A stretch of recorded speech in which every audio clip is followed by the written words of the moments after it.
Hi guys, welcome back to another knitting pod. I am Lena and I'm so happy to be sitting down with you guys today. It's been 2 whole weeks, which I don't love, even when it's for a good reason. I really like our weekly downloads. I love to share life with you and to have you share your life a little bit back. So I have to say, I really missed being with you guys. If you've watched before, you knew I was on vacation for spring break last week. My kids had spring break, and yeah, you all know that I am so deeply attached to my family, my kiddos, and my husband, and so I really enjoyed being out in the mountains with them in our little bubble. But, life is all about balance. And I wanted to say that to you guys. Like, I never want you to think that I never get sick of my family.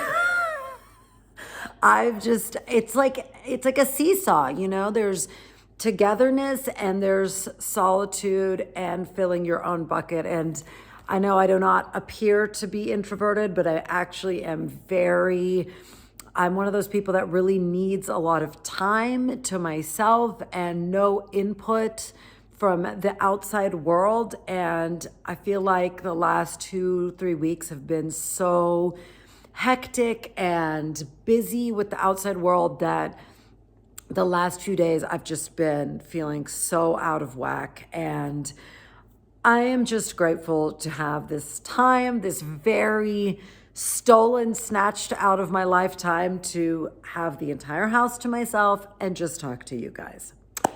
That was a very wordy, long introduction, but I feel very out of the habit of sitting down with you. So I feel a little nervous. I'm not gonna lie. I just have too much to say, and I want to say it clearly and in a way that you enjoy and not just verbal vomit on you. I had to force my husband out of the house this morning. He was going out of the house for some stuff anyway, and I was like, please don't come back for 2 hours.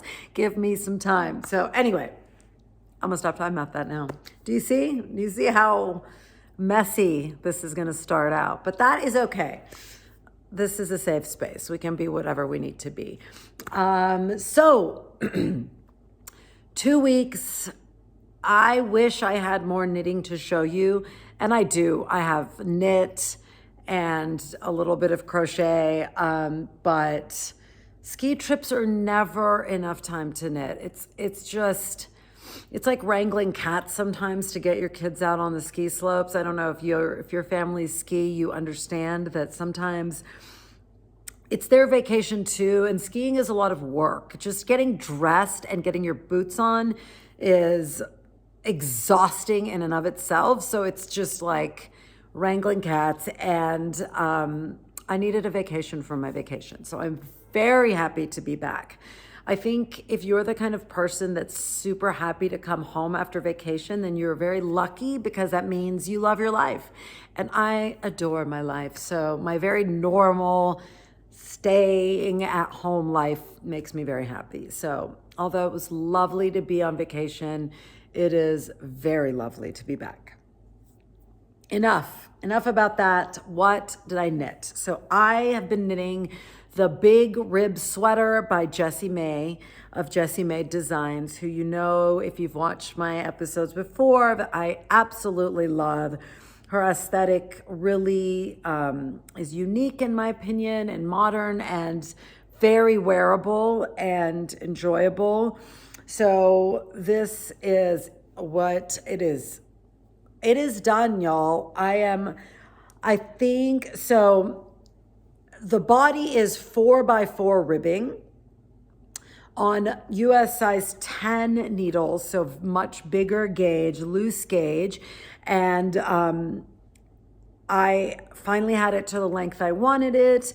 And then you switch to 1x1 rib for about an inch and a half, and then you bind off. So I am at the end, I probably will bind off after I record. I talked about this last time. The ribbing issue, the knit transition to a purl. I am so thrilled that I am not the only one with this problem. I had no idea until I chatted about this last week or 2 weeks ago, last episode, that this is an absolutely common problem whose cause is not user error. It is just the way knits and purls use different amounts of yarn. And when you transition from a knit to a purl, I cannot remember the exact detailed technical reason, but basically it causes that last knit stitch to kind of puff up, in my opinion. Like, before I try to show you, sorry, this earbud just does not want to stay in. Before I try to show you, I can just tell you that this project feels like the first project I've been, I don't want to say embarrassed to show you, but it just, because of this issue, it looks so sloppy to me that I'm not proud of it. And especially before blocking, it's just quasi-disastrous. Like, it ain't cute, y'all. It ain't cute at all. I don't want to show you up close. I'm like, oh, they're gonna think I'm the worst knitter. But you know what? You've seen, I don't think I'm the worst knitter technically. I don't think there are any bad knitters. We're enjoying the process, but I am not proud of what this looks like right now. And again, before I show you up close, somebody had suggested, I forgot her name now. I forgot the podcaster's name that does all these kind of tutorial knitting help videos, which when I watched it, it was exactly about this problem. And I was so hopeful that once I employed her strategies, it would solve the problem. And I am super bummed to report it didn't solve the problem at all. Like, not at all. So one of the things she says is, so there's two things. The strategy of dealing with this issue when you're knitting flat is different than when knitting in the round. I will leave the name and you can go check those videos out yourself. But in one of them, you wrap the next purl in the opposite way. And then in one of them, I think it's when it's flat, you knit through the back loop of that knit stitch and wrap it around the opposite way. I think that's right.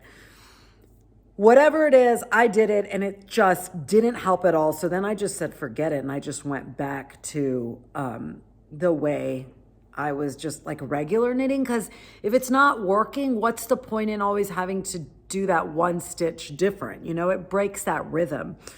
I'm going to go ahead and just show you. Shut up and show you. Let's see. Can you see how right here, this knit stitch is like bubbly, and then this first purl column is stretched. It's hideous. Like, if you didn't see it, it's only because it looks so chaotic right now. I think it's exacerbated in this project because you use bigger needles. Therefore, the gauge is already loose, and so it doesn't have that tidiness to suck it in, because this is the worst it's ever been. And it also happened to me in that weekender sweater. If you remember, going from that center stitch that goes all the way down to the next stitch, that's also thicker yarn in a bigger gauge. I have found it to be the least of an issue in like a tight fingering weight gauge.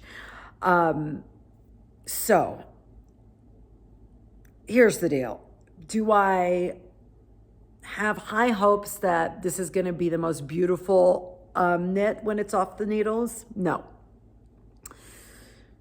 Did I enjoy knitting this so far? Sort of.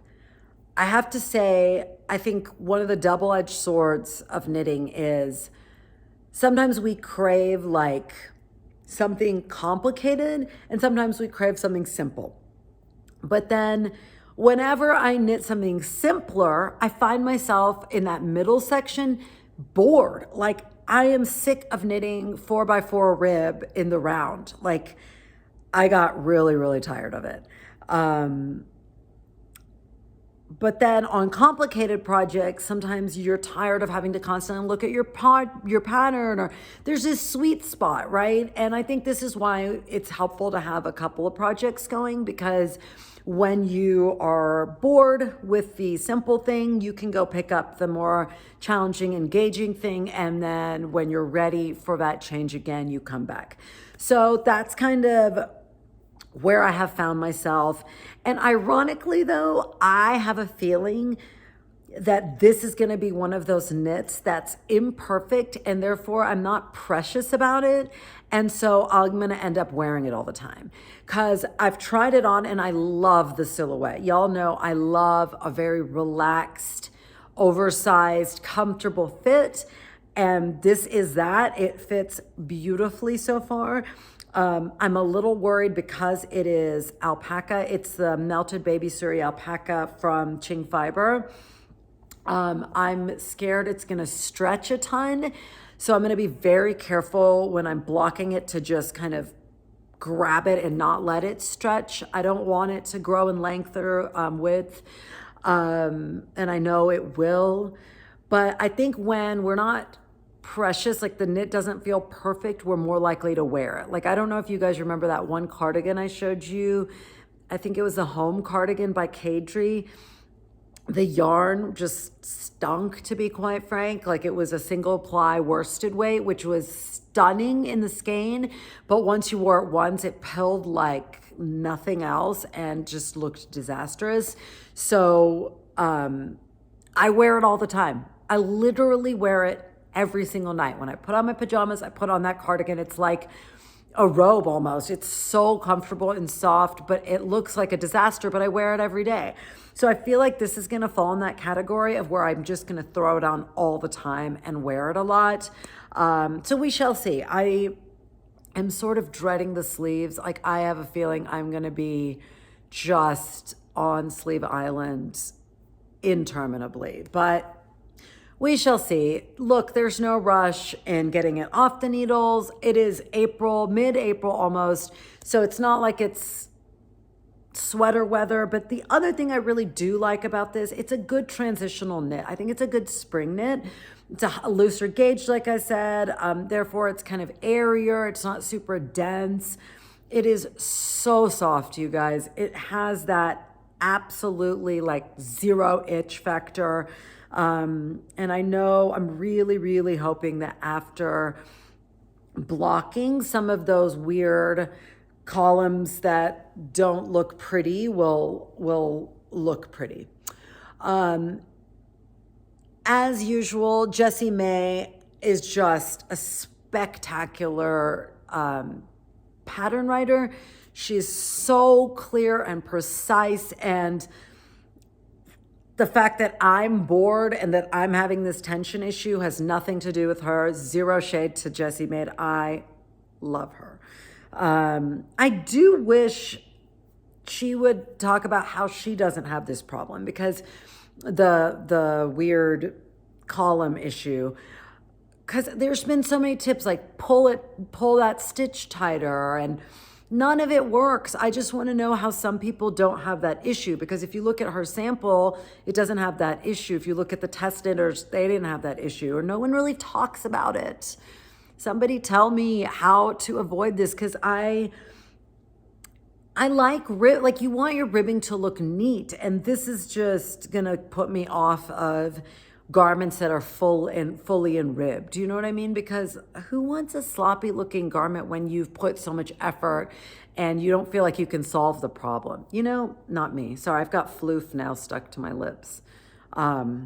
So anyway, big rib sweater. Like I said, I think at this point it's kind of it's more of a knit that I'm excited to wear and have, rather than a knit I'm enjoying in the process, which isn't my favorite.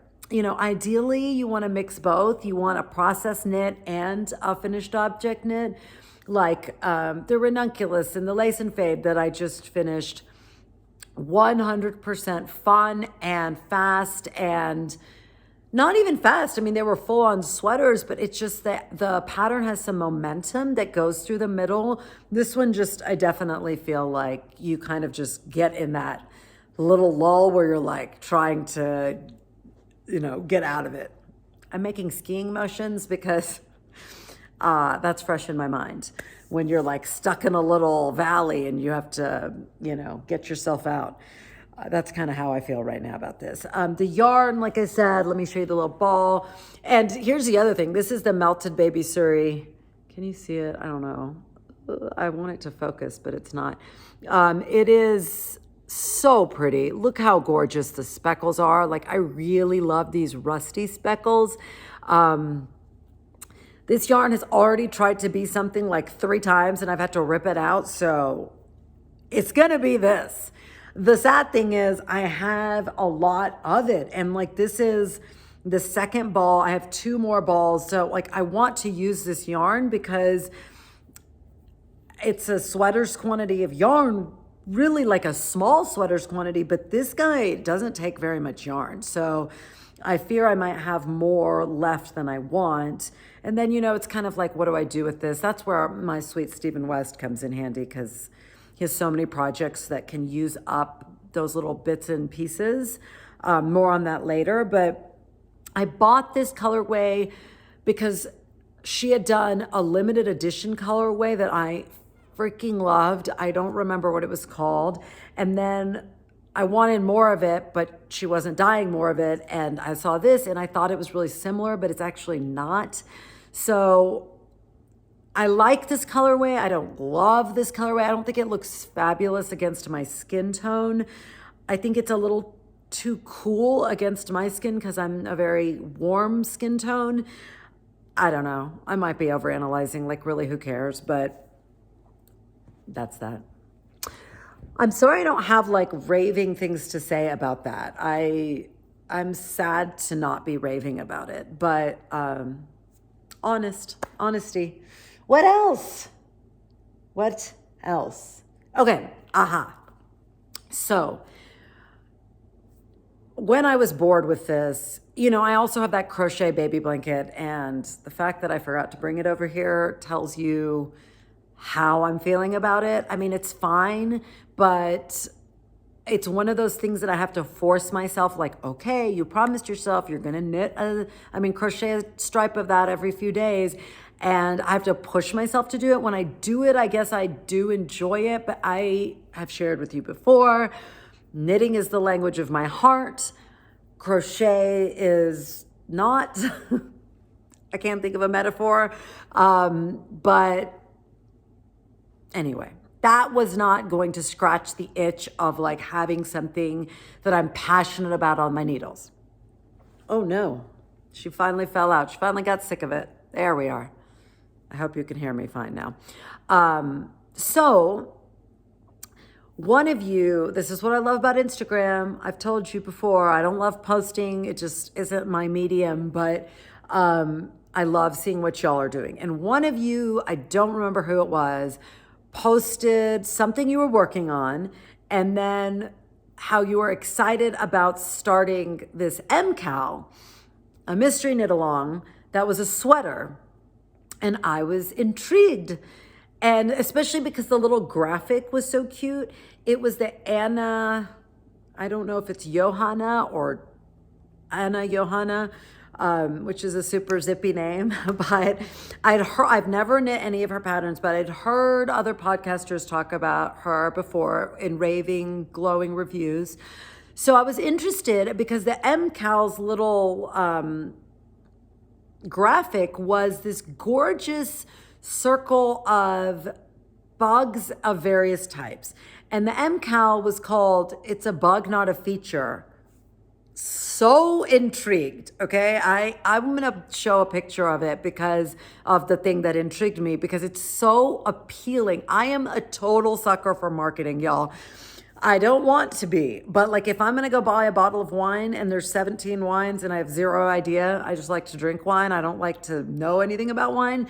I will totally pick based on the label. It's like I'm 7 years old and like, ooh, that's cute. Let's get that. So I was very intrigued. And then when that was, I think the day we were coming back from the mountains, and I was looking at the Instagram and I was like, oh my God, I'm doing this, I'm doing this, I'm doing this. So I promptly bought the pattern because, here's the deal also.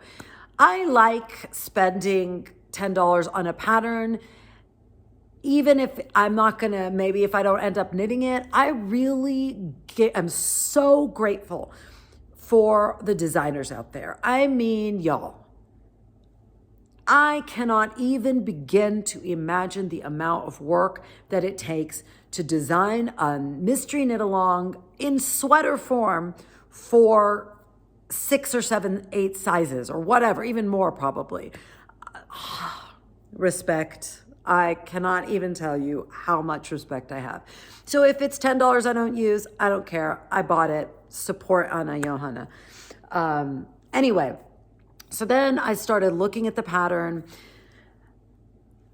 and I knew it was color work. I have never done proper color work, you guys. I have done mosaic knitting. When Stephen West does a lot of multicolored projects, a lot of time it's just one color worked at a time, and then you're slipping those stitches, other stitches, which is so easy. I mean, it gives the illusion of a complex-ish project, but it's not. It's so easy. I am very intimidated by color work, and I thought, like, this will be the thing that gets me into color work. But then that's all the, like, fun party Lena on left shoulder. Adult, responsible Lena was like, really? Is this the time to cast on this color work fingering weight sweater? Or is this going to be something we end up regretting? Because if you remember, we still have the MKAL, the Stephen West MKAL from last year on the needles. And so I took a pause and I decided, you know what? I actually am really feeling Stephen West energy right now. Like this boring, like Stephen West does not do boring. So I don't need to cast on this new MKAL, this new shiny thing. What I need to do is be a big girl and dive back into the MKAL. So long story short, that is exactly what I did. I literally jumped off the couch, my office, my life, my couch, and got my MKAL, and I put the big rib aside, and I am proud to say I finally finished Clue 3, and I couldn't be any happier. And the second I picked it up, I was like, yes, this is exactly what I need right now. I need a project that's challenging, fun, well-written, not so out of my comfort zone that I'm literally doing something brand new right now. And there's no guilt of casting on something new when I really have something I want. I didn't almost said need, but I really want to finish the MKAL. So I'm so happy that I finished Clue 3. I hope you all know what I'm talking about this. I mean, I think if you're in the knitting world, you'd have to be living under a very large boulder to not know Stephen West's MKAL. Last year's was Twists and Turns. For me, it still is Twists and Turns. My kids keep saying to me, you're not going to finish by the time he starts his next MKAL. And I tell them to mind their own business.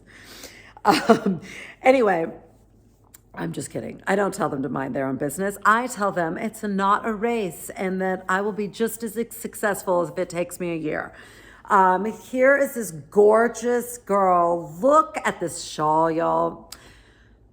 Do I need to rant about Stephen right now? Do I need to go into a diatribe about his greatness? I shall resist the urge or save it for a little bit later. You haven't heard me talk about Stephen West for 2 weeks. So anyway, this was Clue 1, which it was so long, but so worth it. I mean, the effect of this, I could go on and on about, and I adore my colors. I don't remember what clue this was. These gorgeous short row bits. I loved this part too. It was like the right amount of interesting, but not boring, but not terribly challenging in any way. My favorite part so far are these gorgeous cables, which are a bit hard to see. I hope you can see because I can't see. This is this color plus these cables. No words. No words. I want Stephen West to do something with these cables again. The very long clue that took me forever to finish was this. These long strips that are these tiny 5-stitch sequence. The words, y'all, the words. 5, whatever. Okay, I'm not gonna try to enunciate that. This took a while. I think it was just because the rows are so short and the cable sequence thingy is a little persnickety. And then it's only like however many stitches, so you're just constantly like flipping your work, and then you finish one and you're super proud of yourself, and then you have to do another one. So that took me a hot second.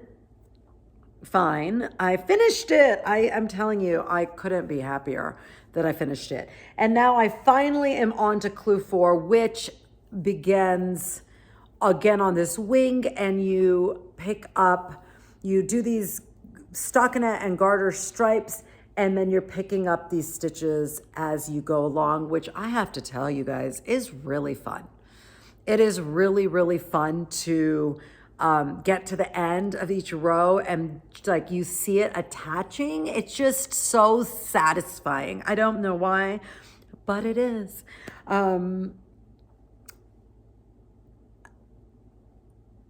Stephen West just leaves me speechless. Like the thought and the details behind the MKAL, because like at first glance you could look at it and think that it's a lot of disparate elements that don't come together. But I think, and tell me if you guys think this too, when you look at a picture on Ravelry or Instagram, it just doesn't do it justice at all. Like the beauty of seeing it in person and seeing those details is what makes it just astonishing and makes him champagne when everybody else is tea. Do you know what I mean? For instance, it wasn't until I started this part that I realized everywhere in this, it's going to be hard for me to show you, everywhere that this dark blue shows up is garter. And that small detail might sound like nothing, but it gives this gorgeous, cohesive look to the shawl. And then everywhere, I think pretty much where you see the light purple is stockinette. So it's like when you see it, your eye takes in the whole thing and it gives it this funkiness, but cohesion. Greatness. Stephen West is a genius. I truly don't understand how his brain works, or if he like plugs himself into the wall at night to recharge, because the man is more prolific than I will ever be with anything in my entire life. And I don't know if he has the same 24 hours a day, but I don't know. I think his brain is just bigger. So yeah, I decided against casting on the new sweater MKAL, the bug, not a feature. But I have to tell you guys, I really want to do it. I think it will be super fun. And she has, when I downloaded the pattern, it talks about how you can do it. She wants you to be able to use a ton of scrap yarn and lots of colors. And you know, those two things have a deep place in my heart, because who doesn't have a ton of fingering weight yarn in small amounts that you can use and get creative? Like, so I think the whole pattern is going to be different kinds of bugs and moths and butterflies. And like, imagine how beautiful to have like a neutral background and then faded colors. That is my jam through and through. And I am thinking that when I do cast it on, I have a ton of, remember the brown, gorgeous, like brown doesn't do it justice, the fresh nutmeg colorway from the linen quill. I have a ton of that left because I used it to make the ranunculus, which takes like 0 balls of yarn. So I was going to do that in the background and just use a ton of fingering weight leftovers. And I think it would be so much fun. I just really need to finish my MKAL from Stephen West first, because this is the lightweight shawl that I'm dreaming of using all summer. So yeah, I want it. I want it desperately. And I am so excited to be on to Clue 4, because you know, these kinds of things are exactly what goes by so fast. It's like 4-row alternating stripes. Then it's going to change up again. And I'm just ready to have this off the hook. The needles. Why did I say hook? Real quick, if you haven't seen my past episodes where I talked about this, these two are, La Bien-Aimée, Blue Royale and Coco. These are singles, not her twisted sock or whatever. I prefer plied yarn because it doesn't pill as much. But if this doesn't pill, I don't think I've ever worked with her singles before. These are so stunning. Like, look at this yarn. I don't know if you can see the sheen that this has, like the glow. There is a reason, you guys, that some people become, like, their brand takes off. It's not just hype. I mean, her colors, La Bien-Aimé's colors, the quality of the yarn, it's just stunning. And yes, it is a high price point. It really is. Especially for some of her, like, Kumo and Felix and Helix. I've never used those, but yeah. And this is a plied yarn from Hedgehog Fibre, which you know I love. This is my favorite, one of my absolutely favorite colorways, called Daydream. It's lavender gravender with neon lime and fuchsia and black speckles, and it is gorgeous. But like the sheen factor, it's just, you don't have that here. I don't know if that's a function of the 4-ply versus a single ply or what, but you know, I could go on and on, but I will do that about something else now. So here's the deal. I have to go back home to Texas next week because my darling mother is having a major surgery, and I have to be there with her. She has taken care of me my whole life. Like, anytime I have needed my mother for anything, I don't even have to ask. She's just a caretaker. And this is, if you can believe, her first surgery in her whole life, and she's in her mid-70s. And it's a major surgery, so she's scared, obviously, and I'm very much looking forward to being there with her. So here's the thing. I know I won't be done with this beautiful baby by then. However,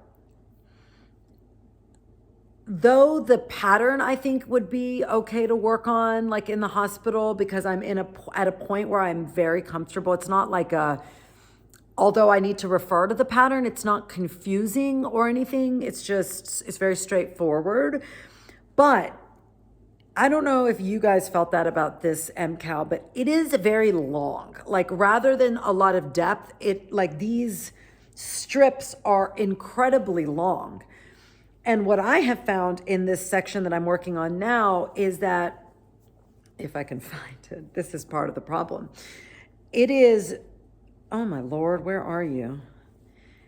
every time you get to the end of one of these rows and you have to turn your work and you have 2 balls of yarn that are attached because you're alternating 4 stripes at a time, everything gets tangled. It's like there's tails everywhere, the yarn balls, these giant arms. It is quite a thing to just turn your work. You're like having to reorganize and work everything into a settled space every time you turn. I don't think that's going to be super conducive to hospital knitting. So I am not going to take this to Dallas. I do not want to be on Sleeve Island for the big rib sweater in Dallas either. So what does a girl do when you need a pattern that's just Goldilocks, right? Like, I can't start the bug sweater because I can't do color work for the first time in my entire life at the hospital. I don't want to be like casting on the Northwoods V-neck in colors because I don't want to be like doing short rows and stuff either. Oh, I'm just frustrated. Because I'm going to leave a week from yesterday.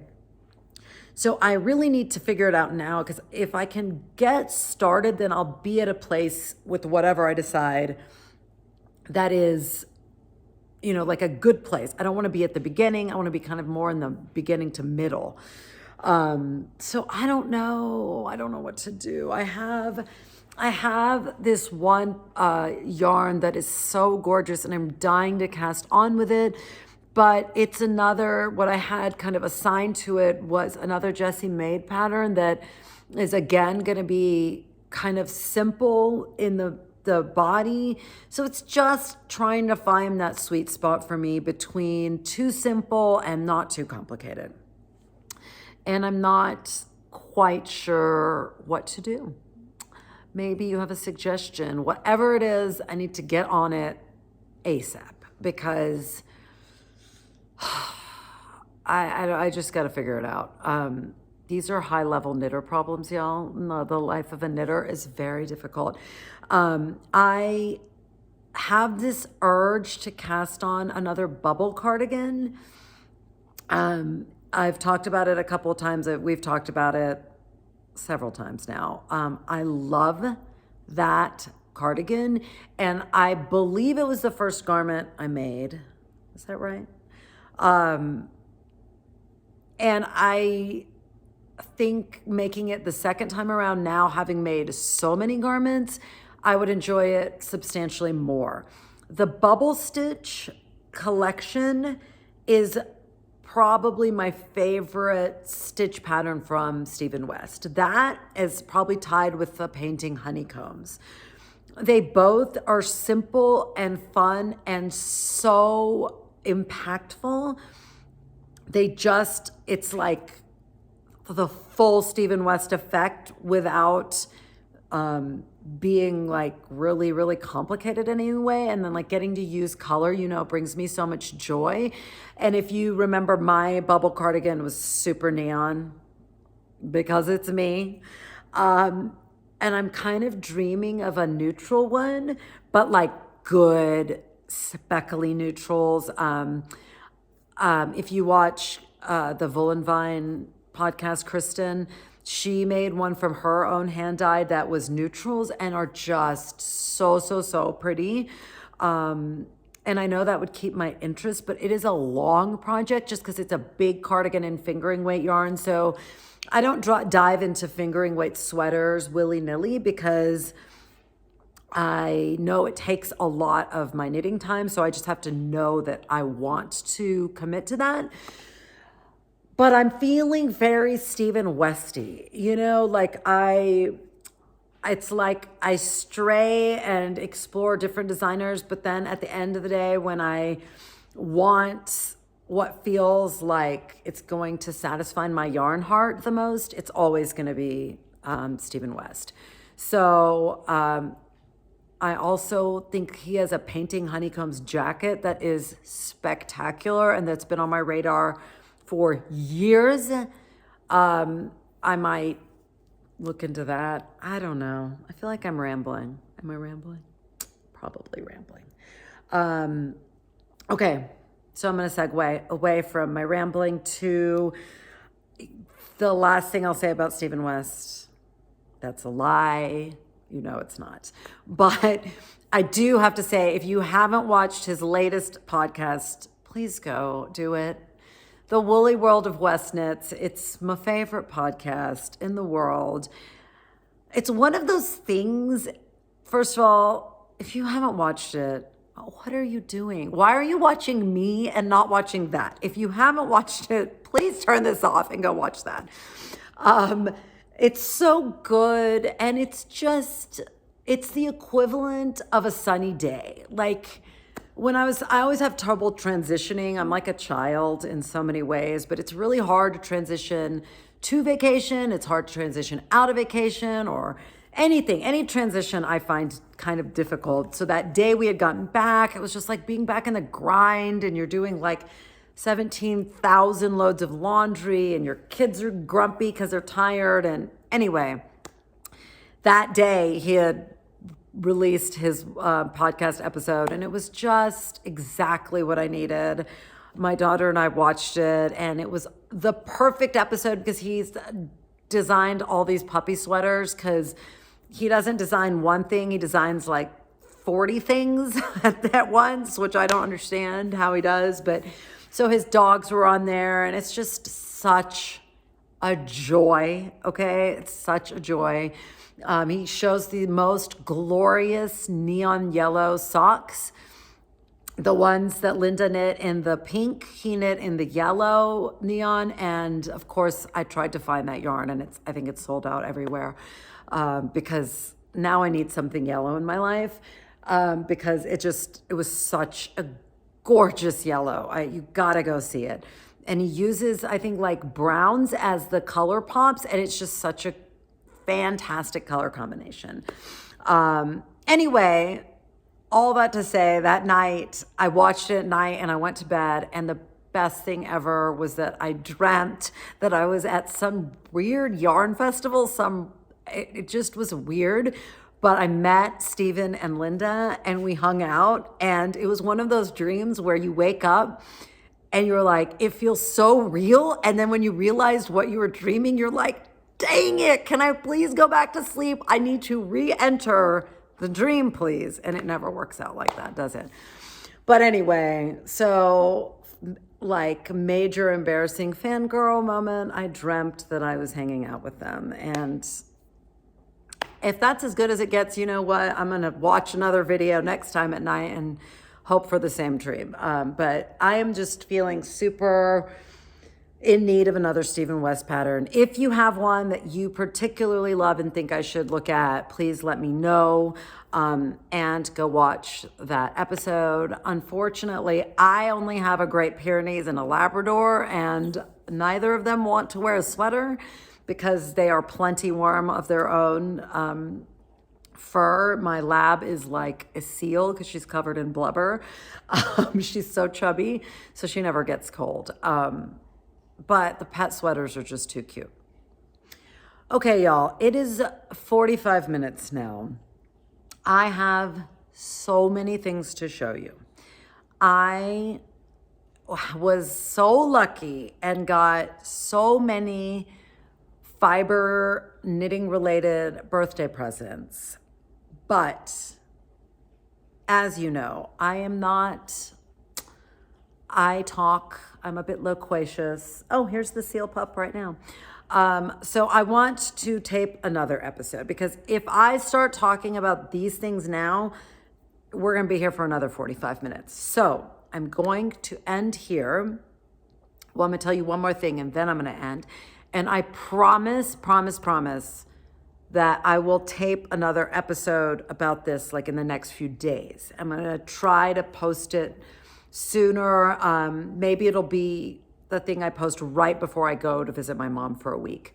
I'm going to be gone for a week, so I won't be able to tape while I'm there, but I promise I won't miss another week. I will just release before I leave next week. Yeah. The last thing I want to say real quick is that I finished the book that I was telling you guys about, Hello Beautiful by Ann Napolitano. It was so rarely do books or knits or anything in life live up to anticipation or hype. And this was just one of those books that did. It was so beautiful. I really hope you read it. Since I finished it, I've been a lost soul, just wandering around, waiting for another book to find me, because those are those books that you read and then the next thing you read is just kind of feels flat because it was so good. The characters just stay with you. You feel like it was an honor. I feel like it was an honor to spend weeks with those characters. They were so human and real and multi-dimensional, and it's the reason I read. I love it. I couldn't recommend it enough. If you are looking for a fantastic read, I don't like fluff. Like, I don't like typical like beach ready kind of things, but this had that, like, it was heavy and light at the same time. I don't know. Just go read it. Trust and read. If you don't trust me, you trust Oprah, and it was Oprah's 100th book club pick. So go forth and get that book. Next time, I will talk more about all the things that are sitting right here that I want to show you, but I need to show you properly. I will announce the winner of the giveaway. I will chat a little bit about how great it was to see my son again after his trip, and all sorts of other stuff, okay? Promise. I'll be back soon. Thank you for spending this time with me. I appreciate you so much. So much. Please leave me comments, send me messages. I love to see them and read them. You are most likely to get a response from me if you leave a message for me on YouTube in the comments rather than on Instagram. Only because if I can type responses on my iPad, it's just a lot easier for me than my stupid phone. I don't like thumb responding. Okay, my loves, I will see you very soon. Have a lovely day. Enjoy your weekend, and we shall meet again. Okay, bye.